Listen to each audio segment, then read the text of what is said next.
Hi friends, ఈరోజైతే నోరూరించే ఉసిరికాయ పచ్చడి అయితే తయారు చేసేసుకుందాము. ఈ పచ్చడి అయితే మా నానమ్మ చాలా బాగా పెడుతుంది.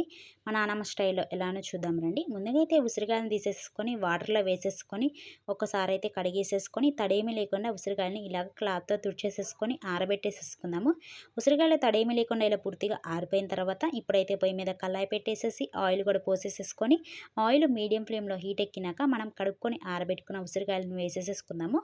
ఆయిల్ బాగా హీట్ ఎక్కినాక వేసేసేసుకుంటే ఉసిరికాయలు అనేది బయట కలర్ చేంజ్ అయ్యి లోపల అనేవి ఫ్రై అవ్వండి. ఇలా మీడియం ఫ్లేమ్లో ఉన్నప్పుడే ఉసిరికాయలని వేసేసేసుకొని మీడియం ఫ్లేమ్లో ఇలాగైతే ఫ్రై చేసేసుకుందాము. చూసారా, ఉసిరికాయలన్నీ ముక్కలు ఫ్రై అయిపోయినాయి. ఇప్పుడైతే వీటిని ఒక దాంట్లోకి తీసేసేసుకుందాము. అలానే కొంచెం చింతపండుని కూడా తీసేసేసుకొని ఒకసారి అయితే కడిగేసేసుకొని చింతపండు నుంచి పులుసుని కూడా తీసేసేసుకొని ఒక దాంట్లో వేసేసేసుకొని పొయ్యి మీద పెట్టేసి చింతపండు పులుసు ఇలాగ చిక్కబడేలాగైతే ఉడికించేసేసుకుందాము. ఇప్పుడు ఒక గిద్ద కల్లుప్పు కూడా వేసేసేసుకొని మొత్తం మిక్స్ అయ్యేలా కలిపేసేసుకొని కల్లుప్పు కరిగిపోయేలాగా ఉంచేసి ఇంకా స్టవ్ అయితే ఆఫ్ చేసేసుకుందాము. చింతపండు పులుసు చిక్కగా ఉండాలండి. ఇప్పుడు ఆవపిండి కోసం ఆవాలు కూడా తీసేసేసుకొని కళాయిలో వేసేసేసుకొని ఇలా దోరగా అయితే ఫ్రై చేసేసుకుందాము.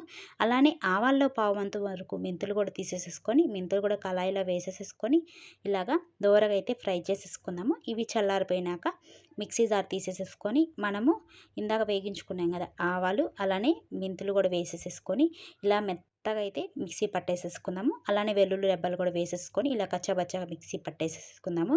ఇందాక మనం ఫ్రై చేసుకున్నాం కదా ఉసిరికాయలో ఒక గిద్ద కారం అయితే సరిపోతుంది. కారం కూడా వేసేసేసుకుందాము. అలానే మనం ఇందాక పిండి వేసుకున్నాం కదా ఆవపిండి అలానే మెంతులు ఆ పొడి కూడా వేసేసేసుకొని మొత్తం మిక్స్ చేసేసుకుందాము. కచ్చాబచ్చాగా మిక్సీ పట్టుకున్నాం కదా వెల్లుల్లి రెబ్బలు కూడా వేసేసేసుకొని చింతపండు పులుసు తీసుకున్నాం కదా ఆ చింతపండు పులుసు కూడా వేసేసుకొని మొత్తం మిక్స్ అయ్యేలాగా ఒకసారి అయితే కలిపేసేసి ఇప్పుడు కాగబెట్టిన నూనె కూడా గోరెచ్చగా ఉన్నప్పుడైతే వేసేసేసుకొని ఒకసారి అయితే కలిపేసేసుకుందాము. ఇప్పుడు మనకి ఉసిరికాయ పచ్చడి అయితే రెడీ అయిపోయింది.